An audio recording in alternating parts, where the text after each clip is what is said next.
बिस्मिल्लाहिर्रहमानिर्रहीम। अस्सलाम वालेकुम, welcome to my channel Haseena beauty tips. I am doctor Manoor और मेरे चैनल पर आपको बहुत कुछ मिलेगा, like beauty tips, health tips और बहुत सारे वसाइल।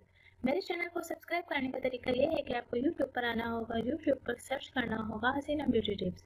इस तरह से मेरा चैनल ओपन होगा और साइड में सब्सक्राइब का बटन दिया गया है, वहाँ आपको क्लिक करना होगा। जैसे ही आप उस पर क्लिक करेंगे तो यहाँ एक फोल्डर ओपन हो जाएगा और उस पर आपको ओके करना होगा। ओके पर क्लिक करेंगे तो यहाँ बेल आइकन्स बना हुआ आएगा और बेल आइकन्स पर क्लिक करेंगे तो एक और फोल्डर ओपन हो जाएगा और उस पर आपको ऑल लिखकर सेव करना होगा। इस तरह से मेरी हर वीडियो का नोटिफिकेशन आपको शुरू में ही मिल जाएगा और मेरी हर न्यू वीडियो आपको देखने को मिल जाएंगी। तो नाज़रीन, चलते हैं आज के टॉपिक की तरफ। आज का जो मेरा टॉपिक है वो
नाजरीन, एंड तक मेरी वीडियो देखने का बहुत बहुत शुक्रिया। Thanks for watching my videos and please subscribe my channel and like and share my videos. Thank you.